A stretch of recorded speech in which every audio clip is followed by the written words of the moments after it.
قرآن كريم محفوظ، والمؤمن اللي يفوز يشفع له في البلوى.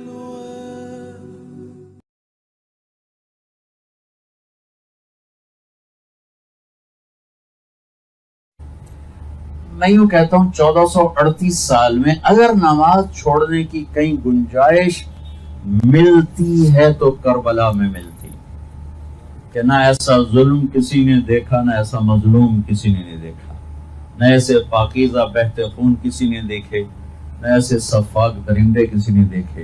اگر نماز چھوڑنے کی گنجائش تھی تو حسین کے لیے تھی، کہ جب وہ اپنے جان نثاروں کے ساتھ ذبح ہو رہے تھے تو سورج ڈھلتے ہی انہوں نے اشارہ کیا اپنے ایک ساتھی کو، زہیر ابن القین، فرمایا کہ شمر سے کہو مجھے نماز پڑھنے تھی. اب سارے مالدار لوگ بیٹھے ہو، میٹنگ تھی نہیں پڑھ سکی، وہ مصروفیت تھی نہیں پڑھ سکے، آنکھ نہیں کھلی نہیں پڑھ سکی. اللہ کی بارگاہ میں معافی بہت ہے، معافی بہت ہے. آج توبہ کر لے سب معاف، ابھی توبہ کر لے پچھلے سب معاف ہے. معاملہ کریم ذات سے ہے، کسی دنیا کے بادشاہ سے نہیں ہے کہ وہ گناہ کو معاف نہیں کرتا، وہ بہت معاف کرتا ہے. لیکن بھائیو موت سے پہلے پہلے غفلت سے نکل آئے تو سستا سودا، غفلت میں چلے گئے تو مارے گا. تو اس نے کہا کہ اس سے کہو میں نے نماز پڑھنی ہے.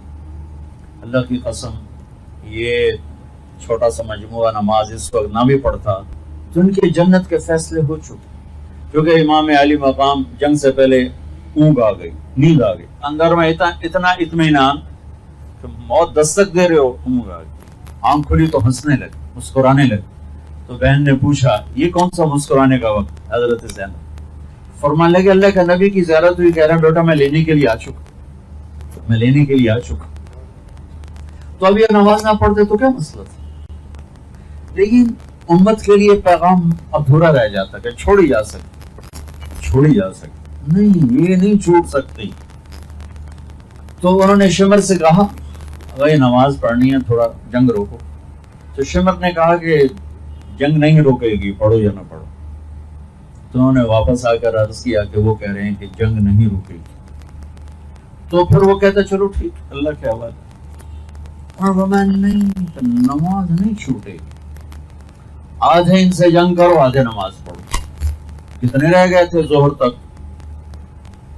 50-55 باقی رہ گئے تھے. آدھے جنگ کرو آدھے نماز پڑھو. آدھوں کو سامنے کھڑا کیا، آدھوں نے نماز پڑھی. پھر جو سامنے تھے انہوں نے جا کے نماز پڑھی، انہوں نے جا کے جنگ کی.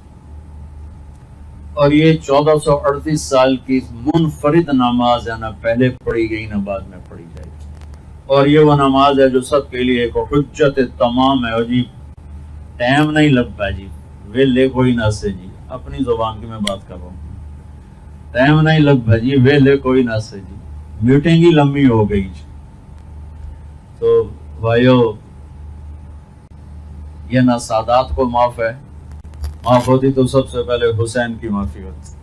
میں کہا نہیں سجدہ دوں گا چاہے میرے سر اتار، سجدہ دیا جائے. کیا انہوں نے نماز پڑھ کے دکھائی اپنے اللہ کو، جب انہوں نے سجدے میں سر رکھا ہوا تو کیا زمین کی آہ و بکا ہوگی، اور ان کی تکبیر سے کیا فضا گونجی ہوگی. عصر سے پہلے سب کے سر کٹ کے نیزوں پہ چڑھ چکے تھے. عصر کی نماز کا وقت ہی داخل نہیں ہوتا کہ سب اپنے مالک کے پاس پہنچ چکے تھے.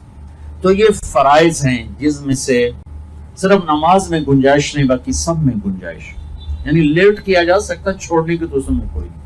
اس کے بعد ایک زندگی ہے جس میں میرا آپ کا رشتے ناتے ہیں. یہ مشکل اسلام ہے، یہ مشکل اسلام. نماز واسطے تو ایک لوٹا پانی چاہیے تھے، 10 منٹ چاہیے، لیکن بیوی کے ساتھ نبھانے کے لیے اور بیوی کو خامند کے ساتھ نبھانے کے لیے بہت بڑے اسلام کی ضرورت ہے.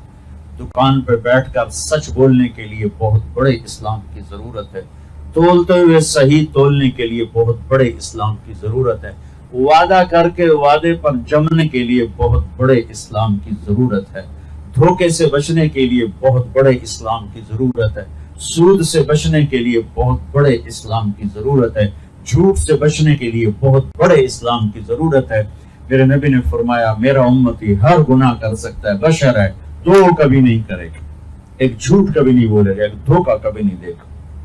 یہ ان سارے بڑے تاجروں سے پوچھو، یہ کہتے ہیں جھوٹ کے بغیر تو کام نہیں چلتا، اور ہیرا پھیری کے بغیر پھر کام کیسے چلے گی؟ اور میرے نبی نے، میرے رب نے مل کر کہا جھوٹوں پر اللہ کی لعنت، وَنَجْعَلْ لَعْنَةَ اللَّهِ عَلَى الْكَاذِبِينَ، جھوٹ پر میرے اللہ کی لعنت۔ میرے نبی سے پوچھا گیا یا رسول اللہ مسلمان بزدل ہو سکتا ہے؟ میں نے کہا ہو سکتا۔ پھر پوچھا گیا بخیل ہو سکتا ہے؟ میں نے کہا ہو سکتا۔ پھر پوچھا گیا جھوٹ بول سکتا ہے؟ میں نے جھوٹ نہیں بول سکتا، جھوٹ نہیں بول سکتا۔ میرے نبی وضو فرما رہے تھے، وضو صحابہ وضو کا پانی ہاتھوں پہ لے رہے تھے، نیچے نہیں گرنے دے رہے تھے، کوئی پی رہا تھا، کوئی منہ پہ مر رہا تھا، کوئی ہاتھوں پہ، کچھ سینے پہ۔ میں کہا ما یحملکم علی ھذا، یہ کیوں کر رہے ہو؟ حبا للہ ولرسولہ، کہ یا رسول اللہ اس کے رسول کی محبت میں۔ آپ نے کہا سچی محبت بتاؤں کیا ہوتی ہے؟ سچی محبت بتاؤں کیا ہوتی ہے؟ من سرہ ان یحب اللہ ورسولہ ویحبہ اللہ ورسولہ، پھر میں تمہیں بتاؤں کہ مجھ سے اور میرے اللہ سے سچا پیار کرنے والا کون ہے؟ جس سے میں بھی پیار کرتا ہوں، میرا رب بھی پیار کرتا ہے، جان بہن سے۔ کیوں جی بتائیں؟ تو فَلْيَصْدُقِ الْحَدِيثَ إِذَا حَدَّثَ، وہ جھوٹ کبھی نہیں بولتا، وہ جھوٹ کبھی نہیں بولتا۔ جو مجھ سے اور میرے رب سے پیار کرتا ہے، جس سے میں اور میرا رب پیار کرتے ہیں، وہ جھوٹ کبھی نہیں بولتا، ہمیشہ سچ بولتا۔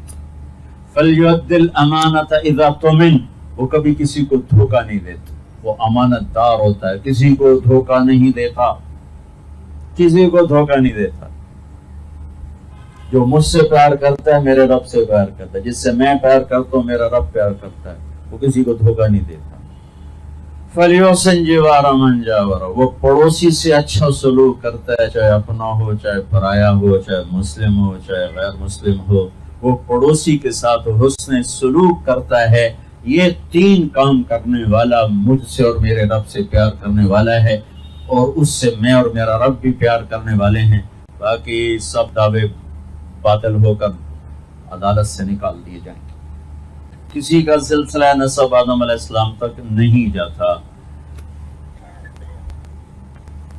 یہ واحد ہستیاں جو آدم علیہ السلام تک جاتے ہیں، محمد بن عبداللہ بن عبد المطلب بن ہاشم بن عبد مناف بن قصی بن کلاب بن مرہ بن کعب بن لغی بن غالب بن فہر بن مالک بن نضر بن کنانہ بن خزیمہ بن مدرکہ بن الیاس بن مدر بن نزار بن معد بن عدنان بن اود بن حمیسہ بن سلامان بن عوس بن بوز بن قموال بن ادی بن عوام بن ناشد بن حزا بن بلداس بن یدلاف بن طابق بن جاہم بن ناحش بن ماخی بن عیفی بن عبقر بن عبید بن الدعا بن حمدان بن سنبر بن یثربی بن یحزن بن یلحن بن ارعبا بن عیدی بن زیشان بن عیسر بن اقنات بن ایہام بن مقصد بن ناحد بن زارب بن سمی بن مزی بن عوض بن عرام بن قیدار بن اسماعیل بن ابراہیم بن آذر بن ناحور بن سرود بن رعوب بن فائج بن عابر بن افقشاد بن سام بن نوح بن لامک بن متوشالہ